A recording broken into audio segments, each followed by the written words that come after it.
And I like to talk about, there's like 3 or 4 chronic pain topics that I really like to hit every few months. And this is one of them. And, oh, wait.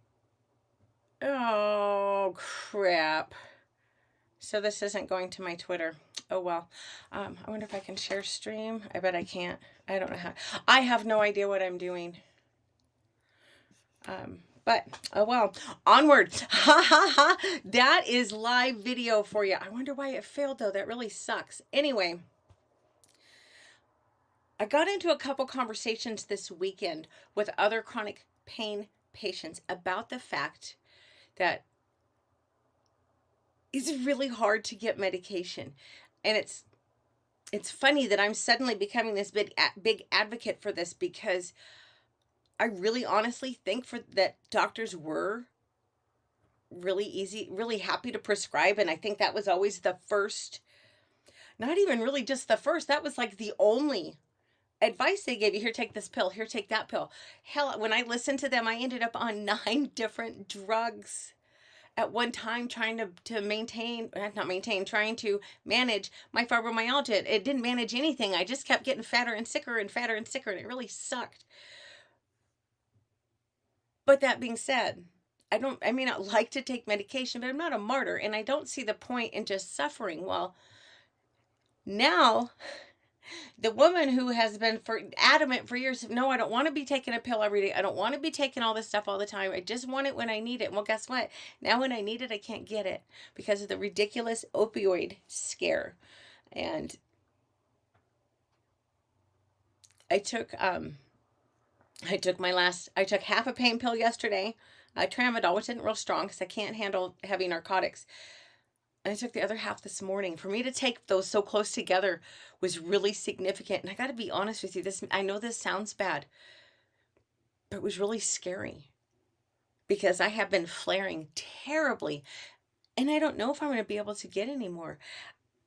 In fact, I put in a call to my clinic this afternoon to try to get an appointment with my doctor.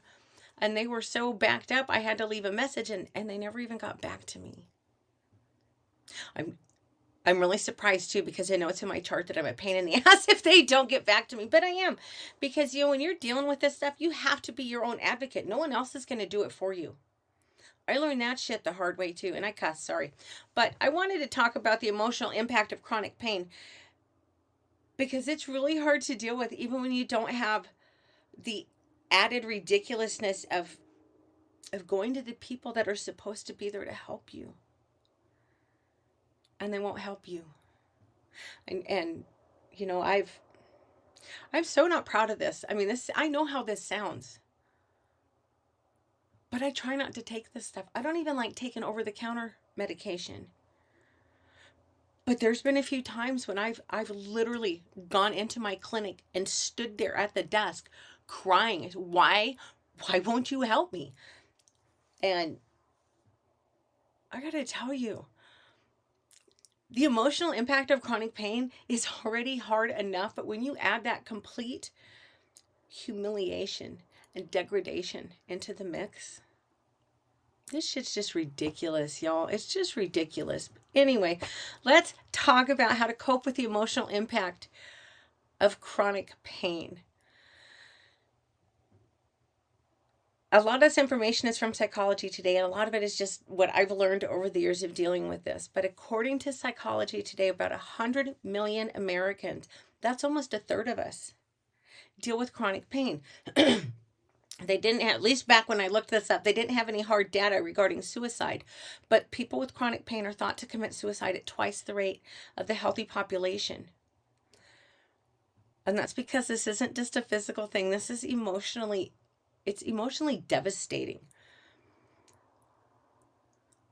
As to the physical aspect, the ubiquitous but medical professionals say a good day for someone like me is like you having the flu body aches. Well, how productive were you the last time you had the flu?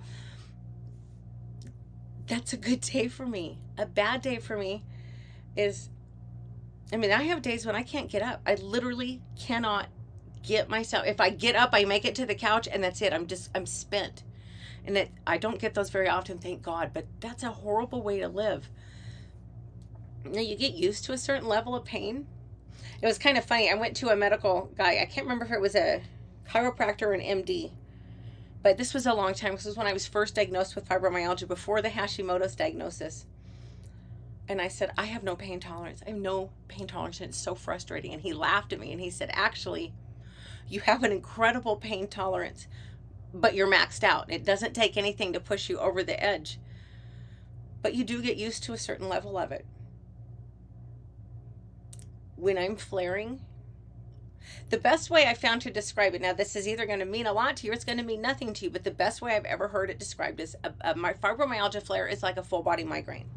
Now, if you've never had a migraine, obviously that doesn't mean anything to you, but I get very light and smell sensitive. I get dizzy easy. Like if I'll exercise through a flare, because that's a big emotional thing for me. That gives me a sense of emotional control. But I have to be careful. I dance, and if I have to choose a choreography that doesn't turn very much, or I have to take the turns out, because I'll get head rushes from it, it's so silly. It's not like I'm not a ballerina just sitting there spinning in circles, but it doesn't take much. The pressure of my clothes is uncomfortable. I dress almost exclusively in leggings and soft shirts. Why? Because I hurt all the damn time, and that's as close as I can come to pajamas and go out of the house. But it will get to the point where the pressure of my clothes is uncomfortable. And I know this sounds crazy, but it'll get to the point where if I turn my head, I can feel my hair, and it's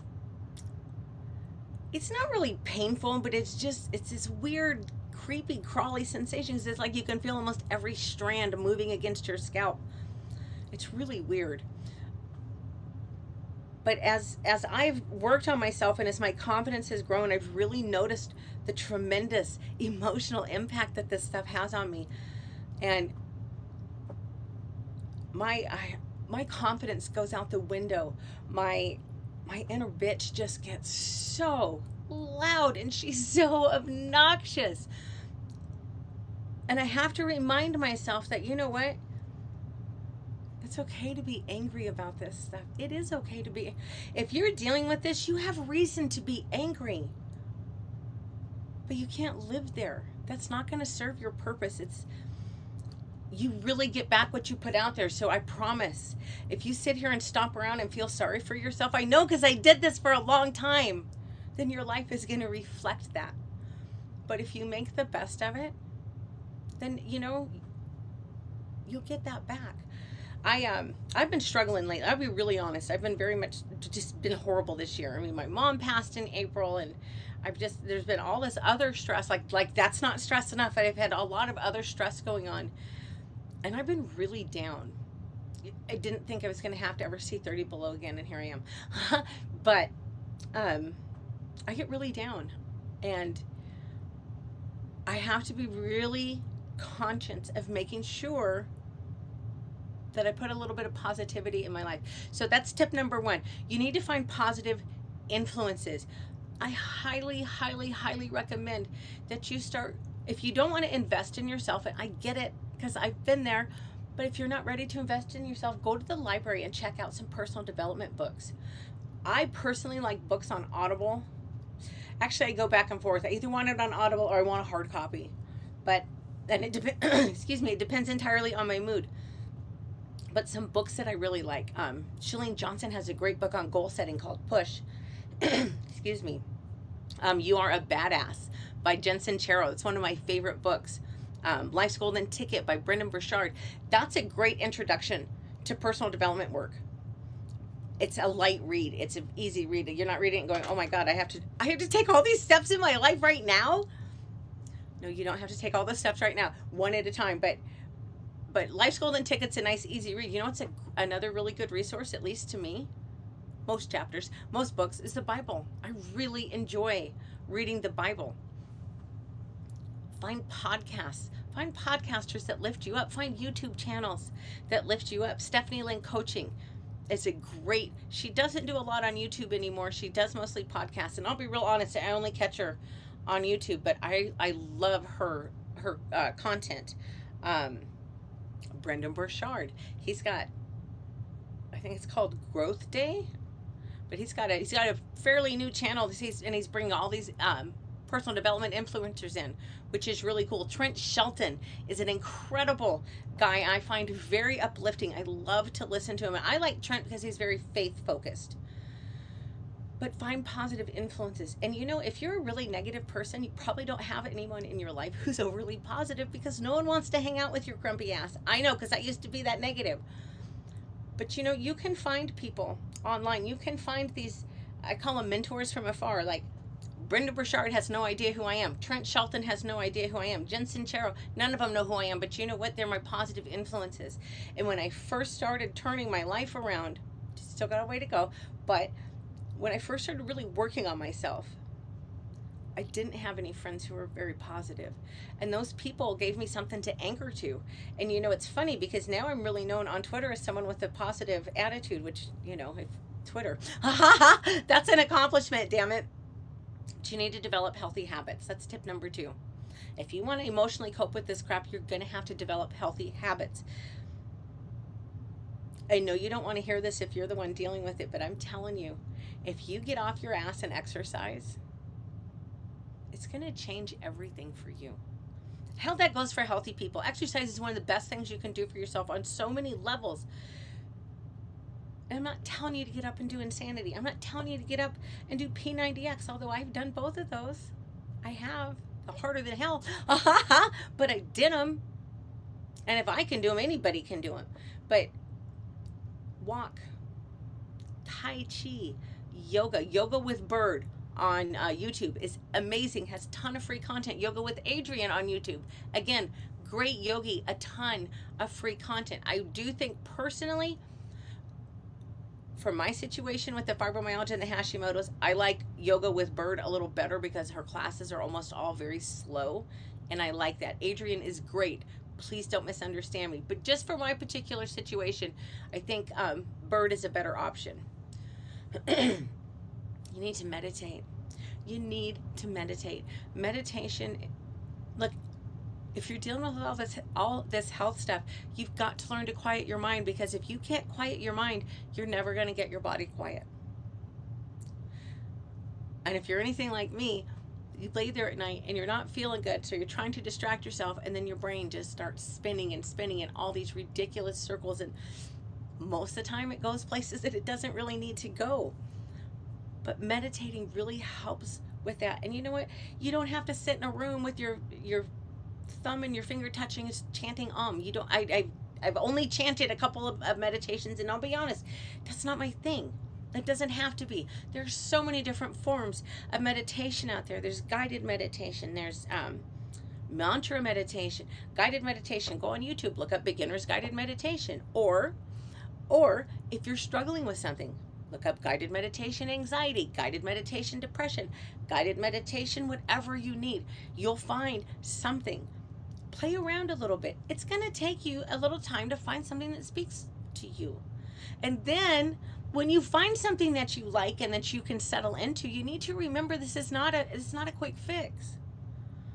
But hi Jeff, how you doing, honey? I'm glad you're here, because it told me it didn't post to Twitter, and I didn't know what to do about that in the middle of my broadcast, so I just kept going. But you can do walking meditations. Just go outside, leave your music off. Pay attention to what's around you. What are you seeing? What are the colors like? Are you indoors? Are you outdoors? What do you smell? What does the air feel like? Is it cold? Is it warm? Is there a breeze? Pay attention. The more detail that you can notice, the more present you are. And that's the goal to meditation. It forces you to be present. It forces you. It's a big myth that probably if you get really, really good at meditation, you can quiet your mind. But that's such a myth. And that when I still had that misconception, I would drive myself crazy. Like, why can't I do this? Why can't I do this?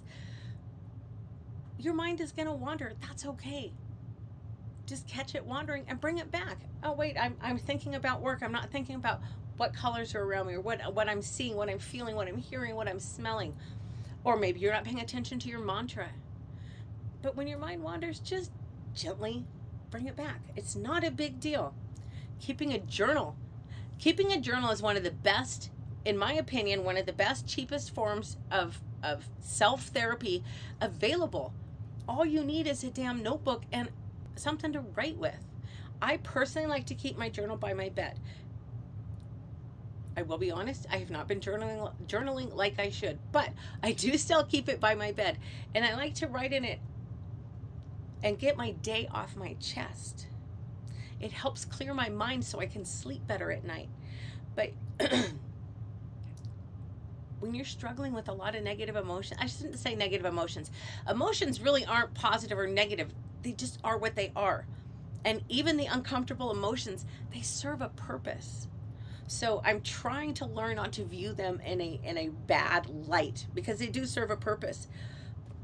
But when you have these uncomfortable emotions, if you write about them, a lot of times just that act of taking pen to paper and getting those thoughts off your chest is enough to clear your mind. Other times, that act of taking a pen to paper, there's something magical about a pen and paper that you don't get typing, and you sure as hell don't get talking into your phone and transcribing it. But it can help you find a better perspective, a different way to look at it. And that often leads to a really creative solution to a problem you've been struggling with. Journaling is really powerful, although I highly recommend, if you've had a rough day and you're just word vomiting all over your journal and this sucks and I hate that and she's a horrible person, make sure you end it with 3 positive things. In my experience, yes, I've just written all that down and it's off my chest, but now it's also fresh in my mind. But if I take a second and write down 3 things that I'm grateful for, it resets. And I'm not thinking about the negative. Now my focus is back on positive things, which of course brings me to my next point, gratitude. Gratitude is everything.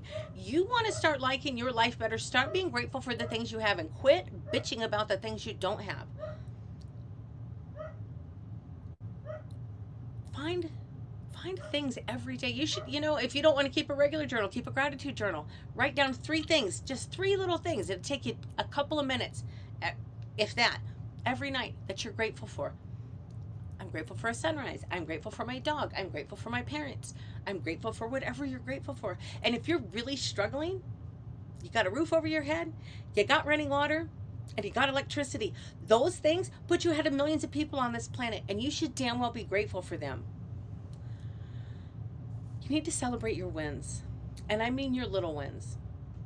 Are you feeling like hell, but you got up and you changed out of your pajamas and you made it to the couch? You know what? There's days when I know for a fact that's a tremendous win. Are you trying to get into fitness and you're as out of shape as I used to be and you can barely walk to the end of your driveway? You know what? That's okay.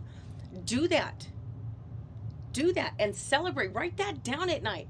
Hell yeah, I went to the end of my driveway today. That might sound ridiculous to some people, but when you're really unhealthy, when you have a lot of pain going on, that's a big win sometimes. I honestly remember when I was about that unhealthy. Hell, I could barely do 10 minutes on a Wii Fit years ago. That's a children's toy, for goodness sakes. But the big things don't come along very often. You need to learn to celebrate the small wins, because it's going to give you a positive feeling. It's going to make you feel better. It's going to make you feel like you're okay. You know what? Maybe today wasn't the best day I've ever had, but I had these little things, and the little things really are what matters. They are. But you need to celebrate your wins. And honestly, if you brushed your teeth today, that's a win. I have a friend who's a dental hygienist. I know my town can't be that unusual. She told me there are lots of prominent people in my community who don't brush their teeth. Now, of course, she couldn't tell me who, and didn't really want to know who, but I was horrified. So if you got up and you brushed your teeth today, you are ahead of some people who, for whatever reason, chose not to do that today. One thing that makes me feel good, and it's, maybe it is a little shallow, but I like to get up, and people ask me this all the time, why the hell do you put on your makeup if you're not going anywhere? Because it makes me feel better. It's a sense of normalcy. It gives me It's like a connection with my healthy self, if that makes any sense.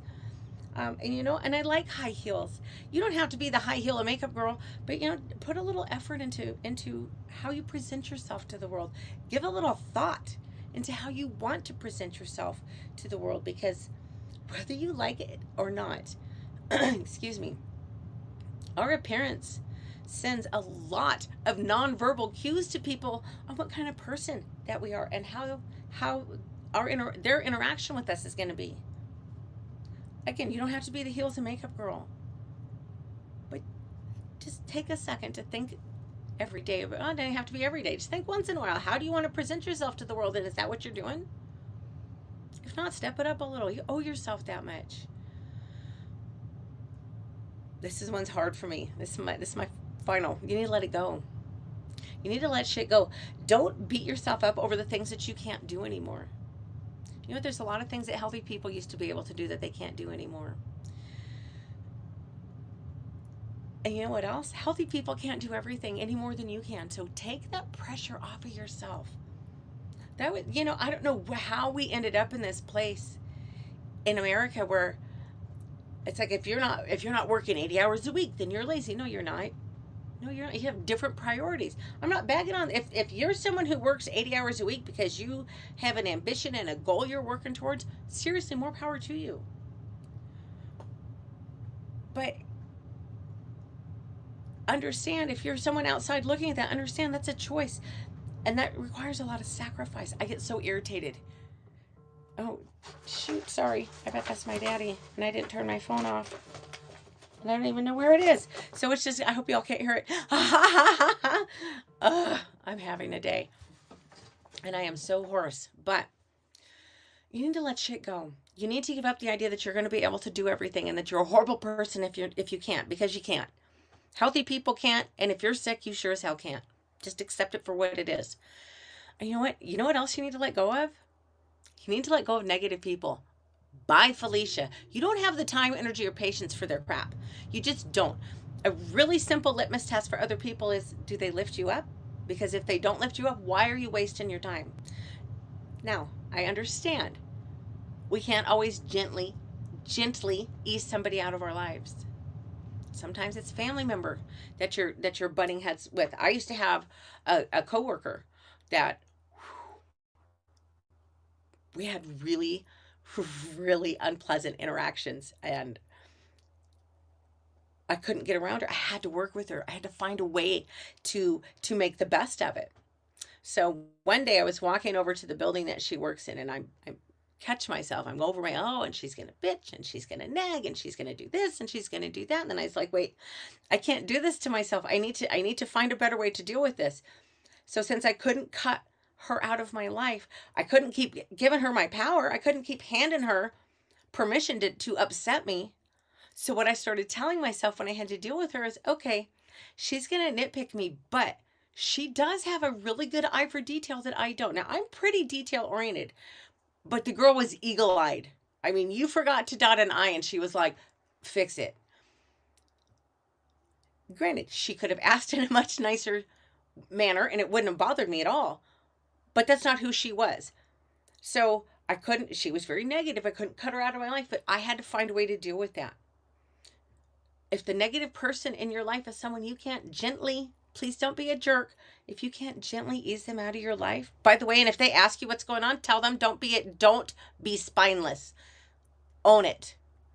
I can't stand cowardly ass people. But don't give your power away to anybody. If you can't gently ease them out of your life, it's up to you to find a way to work with them or work around them. I talk about boundaries once in a while, so, it's up to you to set and keep your boundaries.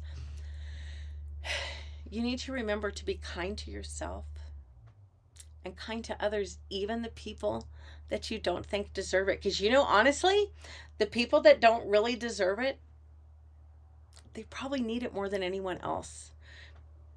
Because happy people don't run around treating other people like crap. Unhappy people do. Hurt people do.